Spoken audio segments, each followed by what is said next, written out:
So, have you ever stopped and wondered how a modern 21st century democracy can still have a king?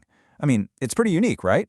The UK's system of government, well, it's this really fascinating mix of ancient tradition and super modern politics. It's kind of like a puzzle that's been put together over 1,000 years. So, let's try and piece it together, shall we? Welcome to our guided tour. All right, so here's what's on the agenda. First up, we're going to dig into Britain's unwritten rule book, which is as interesting as it sounds. Then we'll take a look at the role of the Crown. After that, we're heading into the halls of Parliament. We'll visit both the House of Commons and the House of Lords. And to wrap it all up, we'll bring it back to the most important part of any democracy: you. Okay, let's dive right in at the beginning. Pretty much every country has a rule book, right? A constitution that lays out all the fundamental laws. But what if that rule book wasn't really written down in one place? And this is where things get really interesting. See, countries like the United States, they had a big revolution, and afterwards they sat down and wrote a single formal constitution. The UK, well, it never really had that big reset moment. So instead of one single document, its constitution is this blend of different things: laws passed by Parliament, major court decisions, and just traditions that have been followed for centuries. It's all evolved over time. Now, that makes it super flexible, but yeah, it also makes it a little more complicated to get your head around. So what does that evolution actually look like? I mean, how do we get from a system where only a tiny handful of people had any power to one where pretty much every adult gets a say? Well, this timeline really shows you that it was a long, slow journey. It wasn't one big event. It really kicked off back in the 1830s with a group called the Chartists, who were campaigning for every man to have the right to vote. But man, progress was slow. Fast forward to 1918, that was a massive step, sure, but look, it was still unequal. The voting age for most women was 30. It took another 10 years, until 1928, for men and women to have equal voting rights. And the voting age we're all familiar with today, 18, that didn't come in until 1969. So yeah, a very gradual process. All right, let's move on to our next stop. We're talking about a figure that is recognized all over the globe: the monarch. So what exactly is the role of a king or queen in a modern democracy? The answer lies in this term: constitutional monarchy. Basically, it means the monarch is the official head of state. They're a symbol for the whole nation. But the real political power, the day-to-day decision-making, that's all in the hands of the elected government. To put it simply, their job is to represent the country, not to run it.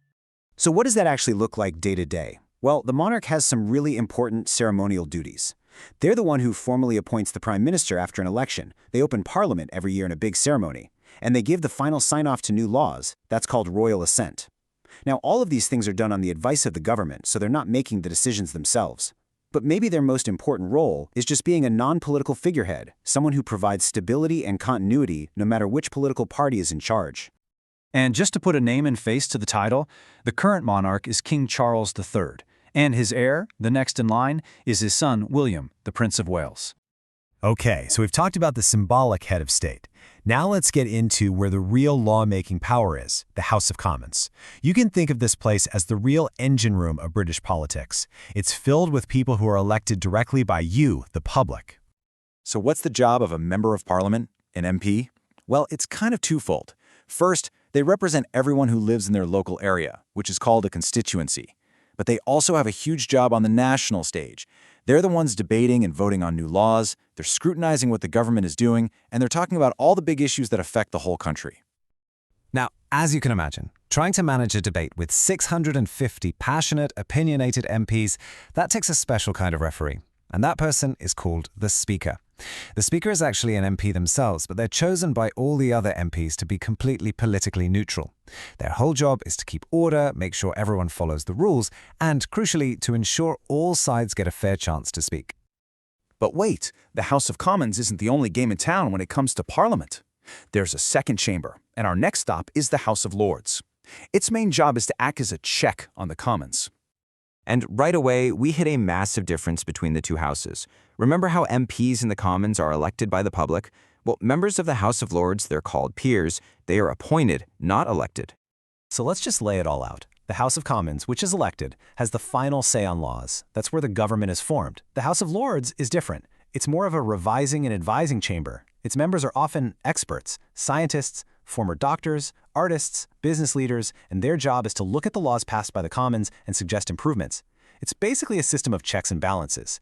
The Commons has the ultimate power, but the Lords is there to challenge them and make them think twice. Okay, so we've been on a tour of all these big institutions.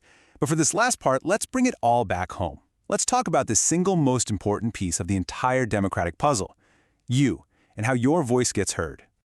The main way, of course, that people get involved is by voting.